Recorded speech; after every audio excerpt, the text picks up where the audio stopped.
ele precisa estar dentro da facção para conseguir ter pratos para comer, para conseguir ter comida, para conseguir variar um pouco a comida, a dieta dele, né, lá dentro, ele sai devedor, né? Não tem como pagar lá dentro. Até tem, às vezes a família vai lá, deixa dinheiro na casa do sujeito, mas geralmente ele sai devedor. E como é que se paga isso? Se paga por prestação de serviço. A prestação de serviço qual é? Eu fui preso por um roubo idiota, estou lá condenado, vou ficar lá, vou pegar dois anos de cadeia, vou ter que me filiar a um determinado grupo para me proteger dentro do presídio. Quando eu saio eu tenho que pelo menos roubar mais 4 ou 5 carros, ou furtar mesmo, 2 ou 3 carros, digamos assim. O problema é que aí tem um outro negócio, até eu faço uma brincadeira, né? Que um dos responsáveis pelos altos índices de criminalidade são as montadoras, né?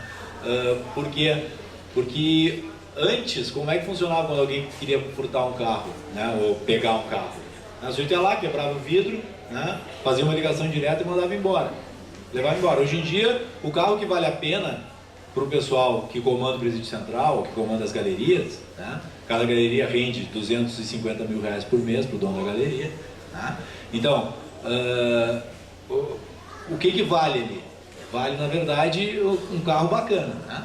Os carros bacanas, eles na verdade são carros que tu não consegue fazer ligação direta. Tu precisa da chave, né? Ele não abre sem a chave, ele não liga sem a chave. E aí, para eu poder levar o carro, o que eu faço? Só tem um jeito. É botando a arma na cabeça de alguém para levar o carro, para eu poder levar o carro embora.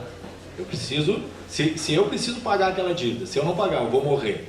E eu preciso daquele carro, o que eu vou fazer? Eu vou botar uma arma na cabeça de alguém e vou roubar aquele carro. Aí o cara vai lá e rouba o carro. Só que o problema é o seguinte: primeiro, ele tem que praticar um roubo, não dá para praticar mais furto. Não dá para praticar um roubo só. Por quê? Porque os carros vêm com rastreador. Então tu tem que roubar 3 ou 4 carros para ver se um deles não tem rastreador. Aí tu deixa lá o carro parado, se ele ficar 2 dias e não aparecer ninguém, beleza, não tem rastreador. Estamos salvos. Então a gente acaba criando complexidades na nossa vida que acabam, na verdade, né, não estou justificando por aqui, mas estou só para a gente tentar entender. Eu mando o sujeito para o presídio porque ele praticou um furto ou porque ele tinha lá 6 pedras de crack, que nem aquele rapaz que eu conversei no presídio, condenado a 7 anos de prisão porque ele tinha 6 pedras de crack por tráfico. 6 pedras de crack o cara fuma 1h30. Tá? Então,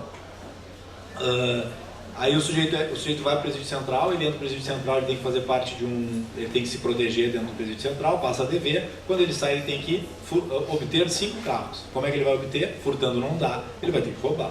Ele vai ter que botar uma arma, vai ter que conseguir uma arma, vai ter que botar uma arma na cabeça de alguém. Não basta roubar um, ele vai ter que roubar 5. Lá pelas tantas ele vai ter uma situação de conflito com uma dessas vítimas. E aí lá pelas tantas ele vai dar um tiro numa dessas vítimas, a vítima vai morrer. Ele vai ter uma morte aqui fora, porque nós condenamos um cara a uma pena de prisão porque ele estava fumando 6 pedras de crack. Então a consequência daquela primeira condena, a morte não é a consequência do roubo, não é a consequência só da violência que aquela pessoa pratica para obter o bem. A morte ela é consequência de um ato impensado nosso, ou não refletido nosso, de mandar para a cadeia pessoas que não precisariam inicialmente estar na cadeia. Então eu inviabilizo o sistema e eu acabo inviabilizando a nossa vida aqui fora. Esse é o principal problema, né? Quer dizer, a recuperação, eu não acredito em recuperação nem em presídio de 5 estrelas, quer dizer, eu acho que a pessoa está lá, ela vai ser afastada do convívio social, eu acho que não é uma questão de recuperação, entendeu? A mim eu acho muito autoritário falar em recuperação. Eu estou negando as realidades e aquilo que a pessoa acredita quando eu estou falando em recuperação. E outros, tem pessoas que praticam crimes porque efetivamente gostam de praticar crimes, são pessoas que possuem uma maldade maior, de crueldade, enfim, isso a gente não pode negar. Agora, estabelecer como regra a prisão, eu acho um grande equívoco, que é um equívoco que a gente está pagando a pena disso. Que é justamente o aumento da violência externa, sem dúvida nenhuma, né? Um recrudescimento nas relações sociais, um afastamento entre as pessoas, né? Uma ausência de convívio social entre as pessoas, de dar o alô, o bom dia, né? A pessoa, o cara que vem te pedir na janela do teu carro, tu já nem olha, tu bota o carro pra frente achando que ele vai botar uma arma na tua cabeça, né? Tá lá o gurizinho pedindo um McDonald's pra ti na fila do McDonald's, tu diz que não vai dar pro menino, embora tu possa dar naquele momento. Não tô dizendo que tem que dar, né? Enfim, eu acho que a gente tem que pelo menos conversar com as pessoas, a gente tem que tentar romper com essa separação que se criou na sociedade. Esse é o principal problema para mim hoje da nossa sociedade. A gente não se conversa, a gente briga. Principalmente no nosso estado, né? O estado que mais tem ações judiciais no Brasil. É mais fácil a gente brigar do que...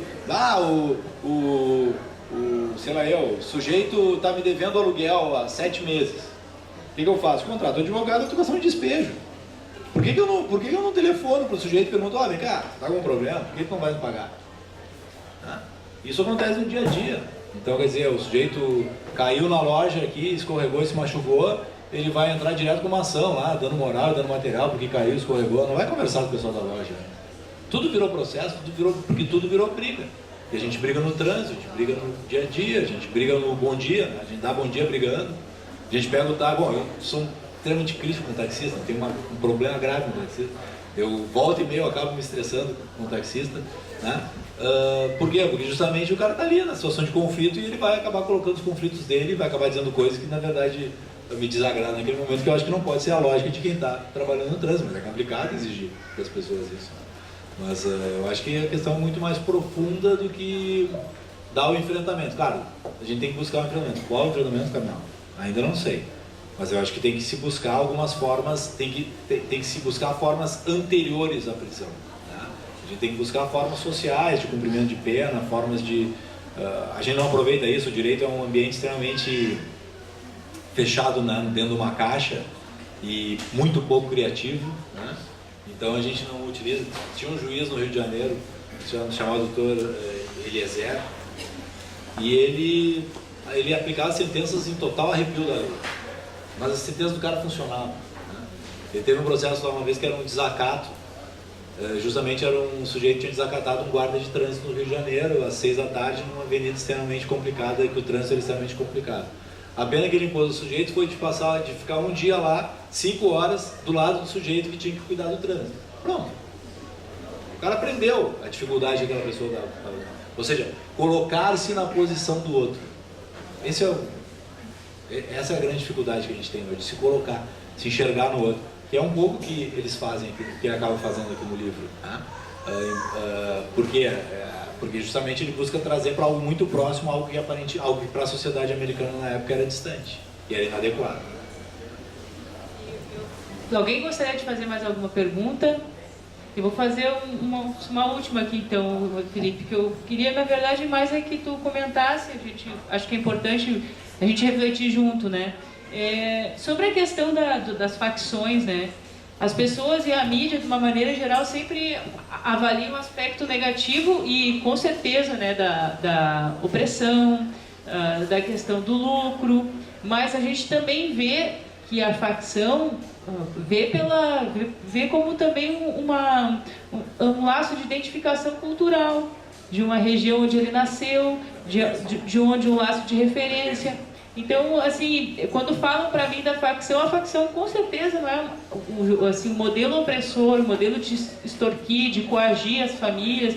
Não é uma coisa que ninguém vai aceitar isso, mas também as pessoas não olham o inverso de por que as pessoas buscam a facção, né, como um laço de identificação social, né? Eu queria que tu comentasse isso e daí vou pedir para vocês, antes de entregar o certificado, se a gente puder ficar juntinho, daí a gente tira aquela foto de nosso registro, que é fundamental.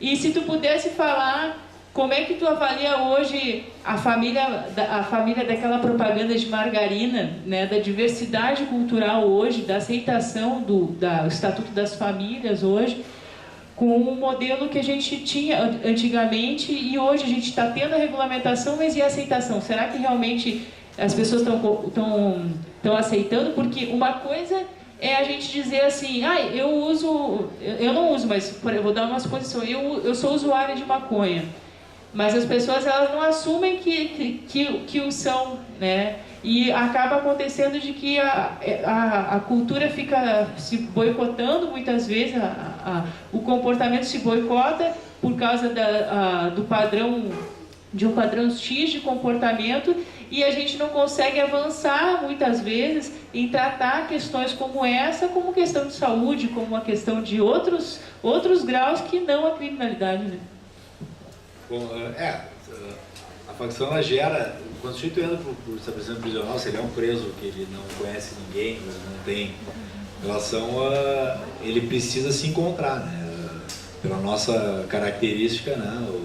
Os homens e as mulheres, eles são seres que dependem, né? Precisam viver em sociedade, precisam viver e se encontrar em algum grupo. Então, muitas vezes, eles também vão acabar dentro da facção buscando uma forma de acolhimento. Então também tem esse outro lado, né, que é um lado que também atrai, né, as pessoas para esse modelo perverso, na verdade, né, de imposição de poder, na verdade, né, de poder dentro do estabelecimento prisional. A outra questão, a questão familiar, não sei, não sou estudioso em relação à questão do tema, né, mas fundamentalmente, quer dizer, a gente tem um modelo familiar tradicional, que eu acho que é um modelo importante, né? Acho que é um modelo bastante importante de estabelecimento das relações sociais, ou como primeiro núcleo, só que esse modelo, ele não pode mais existir apenas dentro digamos assim, o conteúdo das relações dentro daquele modelo é o que faz a diferença. E não quem são os personagens daquele modelo. Eu acho que isso é o mais importante, né? Justamente porque é o conteúdo que faz... Por exemplo, se eu tenho lá um determinado casal que tem um relacionamento péssimo entre si e eles têm um filho e o relacionamento deles é um relacionamento extremamente belicoso, não existe mais um conteúdo naquela relação, há um desrespeito constante entre os dois. Eu tenho uma família numa fotografia, mas eu não tenho uma família no conteúdo. É o conteúdo das relações que acaba importando, né? Ou seja, aquela criança que cresce naquele ambiente de desrespeito, ela na verdade é uma criança que ela não vai ter aquilo que tradicionalmente se falava dos valores familiares, né? Ou seja, ela não vai ter aqueles valores afetivos que eu acho mais feliz a expressão. Ela não vai ter aqueles valores afetivos que são tão importantes para a nossa conformação. Então, e esses valores afetivos, eles podem existir tanto numa família em que eu tenho lá um homem, uma mulher, 1, 2, 3, 4, 5 filhos, como eu posso ter numa família em que, na verdade, eu tenho duas pessoas do mesmo sexo e uma criança adotada, em que eu tenho, na verdade, pais separados e filhos que residem com a mãe, ou que residem com o pai, ou que residem um pouco com um pouco com o outro, né? Ou seja, o fato de, por exemplo, eu ter uma alteração no modelo, na forma, melhor dizendo, tradicional de família, não altera o conteúdo da família, né? Ou seja, pais separados, filhos que moram com um dos genitores, aquilo continua sendo uma família. Não é uma família que mora na mesma casa, mas aquilo continua sendo uma família se existirem os valores que unem aquelas pessoas, se existirem coisas importantes que unam aquelas pessoas, né? Se exista respeito entre aquelas pessoas, se os problemas forem divididos por todas aquelas pessoas, mesmo que eu tenha lá a mãe casada novamente ou vivendo com outro homem ou com outra mulher, o pai vivendo com outra mulher ou vivendo com outro homem, e eu tenha filhos daquela relação, se eu mantiver o respeito, se eu mantiver a divisão dos problemas, se eu mantiver a divisão das responsabilidades naquele modelo novo de família, eu vou ter família ali. A família não é um desenho ou uma fotografia. A família é um conteúdo. E esse conteúdo ele pode se dar pouco importando quem são os personagens, quem são os atores daquela família. O importante é o papel que cada um desempenha, o papel que cada um representa. E aqueles valores que são passados por aqueles atores a partir do momento que eles desempenham o papel. Não simplesmente porque aquele é o homem, aquela é a mulher, ou aquele é o homem, aquele é o outro homem. Não, é o conteúdo da relação. São os valores impregnados no dia a dia e que se verificam nos atos mais singelos aos mais complexos, que vão dar o conteúdo, digamos assim, dos valores familiares, que são valores importantes, tá? Independente do modelo de família que a gente tiver. Alguém gostaria de fazer mais alguma colocação? Felipe, quero agradecer muito por estar aqui hoje e uma salva de palmas para todo mundo que veio hoje, véspera de início de jogos, e dizer que semana que vem a gente já está postando mais os eventos e esse vídeo vai estar disponível na internet no YouTube. Então eu convido vocês a gente ficar juntinho para o Gustavo, nosso fotógrafo, vir aqui no nosso lugar e Felipe vem para cá que a gente vai ficar desse lado para tirar a foto. Obrigada pela presença de todos.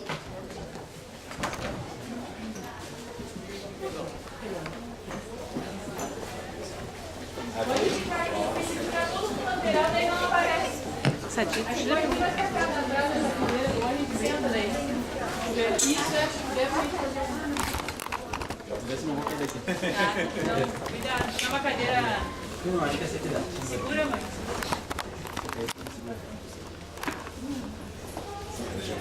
Pessoal, junta mais. Junta aqui no meio, só pra não. Pode fazer um corredorzinho. Aproveitar que tá frio.